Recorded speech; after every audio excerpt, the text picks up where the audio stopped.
దళిత మహిళపై third degree ప్రయోగించడం. మనతో మాట్లాడడానికి RS Praveen Kumar sir ఉన్నారు. మాట్లాడదాం, బీఆర్ఎస్ నేత. సో సార్ చెప్పండి, నేరం ఒప్పుకోవాలంటూ థర్డ్ డిగ్రీ ఇట్లాంటి దళిత మహిళ మీద ప్రయోగించడాన్ని ఎట్లా చూస్తారు? అసలు అట్లా ప్రయోగించవచ్చా? దళిత మహిళనే కాదు, ఏ మహిళ మీద కూడా చేయకూడదు. ఏ మహిళకు కూడా ఇలాంటిది జరగకూడదండి. ఇక ఇందులో ఘోరం ఏంటంటే దళిత మహిళ అంటే ఇంకా అణచివేత ఎక్కువ ఉంటుంది.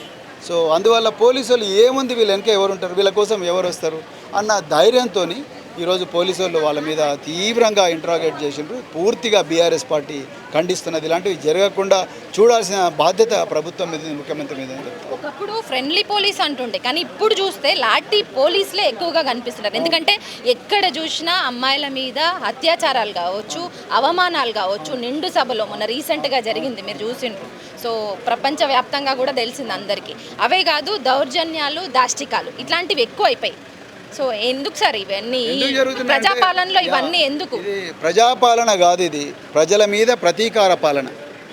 ప్రజాపాలన అయితే ఇట్లా ఎందుకు జరుగుతాయండి? ప్రజాపాలన అప్పుడు జరిగింది, కేసీఆర్ గారి టైంలో జరిగింది. ఇప్పుడంతా ప్రజల మీద ప్రతీకార పాలన జరుగుతూ ఉన్నది. అందుకొరకే ప్రజల మీద ఇట్లాంటి దౌర్జన్యాలు జరుగుతూ ఉన్నాయి. అసలు ముఖ్యమంత్రి గారు ఈ రాష్ట్రానికి ఉన్నారా? హోంమంత్రి ఉన్నాడా? ఇవాళ మీరు చూడండి. మరి ముఖ్యమంత్రి గారు మాట్లాడాలి కదా. అమెరికాలో ఉంటే స్టేట్మెంట్ ఇవ్వచ్చుగా. ఎవరైనా వాళ్ళ మంత్రులు 5-6 మందిని పంపించవచ్చు కదా. ఎందుకు పంపిస్తలేడు ముఖ్యమంత్రి?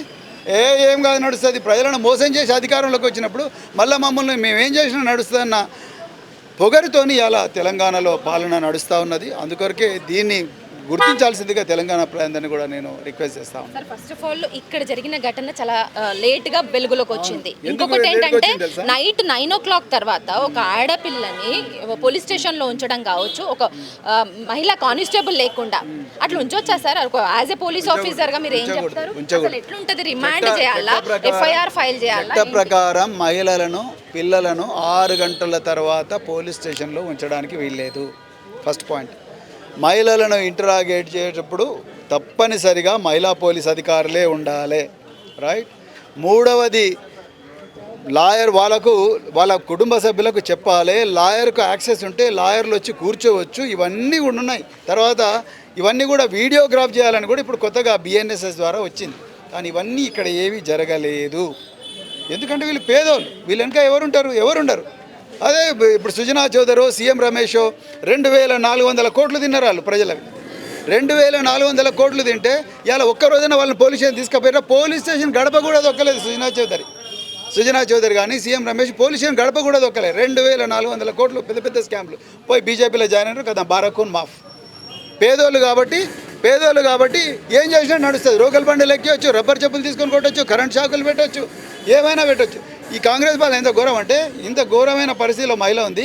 ఈవెన్ కనీసం హైదరాబాద్ నిమ్స్కు పంపించాలన్న స్పృహను ఉండాలి కదండి. ఇక్కడ తీసుకొచ్చి పెట్టిండ్రు. ఏం కాదు సార్, మంచిగా ఉందా, నడవలేకపోతుంది ఆమె అంటే. ఏం చేసినా నడుస్తుంది అనేది చాలా క్లియర్గా ఇక్కడ తెలంగాణలో నడుస్తున్నది. అర్జెంటుగా తెలంగాణలో ఉండే ఎస్సీ ఎస్టీ వర్గాలకు చెందిన ఎమ్మెల్యేలు వాళ్ళందరూ కూడా, ప్రత్యేకించి అధికార పార్టీలో ఉన్న వాళ్ళు ఇవాళ రేవంత్ రెడ్డి మీద తిరుగుబాటు చేసి వాళ్ళ ఆ ప్రభుత్వాన్ని గూలదోస్తే తప్ప ఇవాళ తెలంగాణ పిల్లలకు న్యాయం జరగదని నేనైతే నమ్ముతున్నాను. మనకి ఏదైనా న్యాయం జరగాలన్నా, లేదంటే మనకి ఏదన్నా బాధ వచ్చినా, ఇబ్బంది వచ్చినా మనం పోలీసుల దగ్గరికి వెళ్తాం రక్షించాలనేసి. సో అట్లాంటి రక్షించాల్సిన పోలీసులే ఇప్పుడు ఇక్కడ రక్షణ లేని పరిస్థితిని క్రియేట్ చేసిరంటే మరి ఇప్పుడు ఆమె ఎక్కడికి పోతే న్యాయం జరుగుతుంది? నాకు ఈ స్టేట్మెంట్ ఇవ్వాలంటేనే బాధ అనిపిస్తున్నది అర్థ గారు. నాకు చాలా అంటే చాలా బాధగా ఉన్నది. నేను 26 సంవత్సరాలు పోలీస్ డిపార్ట్మెంట్లో పనిచేసిన. కానీ మీరు అడిగిన ప్రశ్నకు సమాధానం ఇవ్వాలంటే నాకే చాలా బాధ అనిపిస్తున్నది. మరి ఎక్కడ పోవాలి నిజంగా ప్రజలు? ఎవరి దగ్గర పోవాలి? మహిళలు ఎవరికి చెప్పుకోవాలి? ఈ బాధ ఎవరికి చెప్పుకునే పరిస్థితి లేదు. రాష్ట్రంలో ఒక హోంమంత్రి లేడు, లేకపోతే మహిళా మంత్రులు ఒక్కరే ఉన్నారు.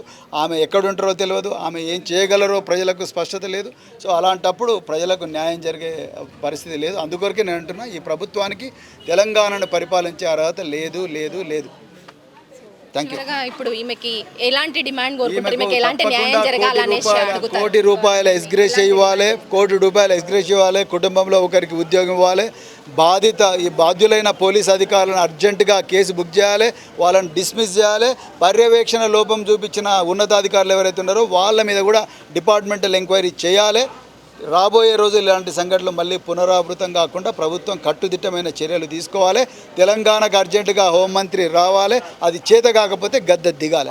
హోంమంత్రి లేనందుకే ఇట్లాంటి ఘటనలు చోటు 100% చేసుకుంటున్నాయి అంటారా? అంటే ఎందుకంటే 100% హోంమంత్రి లేడు, విద్యాశాఖ మంత్రి లేడు, మంత్రి క్యాబినెట్ హోంమంత్రి లేనందుకే సంవత్సరం అవుతున్నది, 6 మంది మంత్రులు లేరు తెలంగాణలో, హోంమంత్రి కూడా లేడు. అందుకొరకు ఇట్లాంటి ఘటనలు అవుతున్నాయి. Thank you very much. So ఓవరాల్గా చూసుకుంటే సో ఇక్కడ దళిత మహిళ మీద షాద్నగర్లో జరిగినటువంటి సంఘటన మీద తీవ్రంగా ఖండిస్తున్నారు ఆర్ఎస్పీ ప్రవీణ్ కుమార్. అట్లాగే సో ఇట్లాంటి ఘటనలు పునరావృతం కాకుండా హోంమంత్రిని అపాయింట్ చేయాలి. లా అండ్ ఆర్డర్ లేని కారణంగానే ఇలాంటి సంఘటనలు చోటు చేసుకుంటున్నాయి. ఈ బాధిత కుటుంబ సభ్యులకు, బాధిత కుటుంబానికి కూడా ఖచ్చితంగా న్యాయం జరిగే వరకు తమ పోరాటం ఉంటుందనేది కూడా గవర్నమెంట్ని ఒక హెచ్చరిస్తున్నారు ఆర్ఎస్ ప్రవీణ్ కుమార్.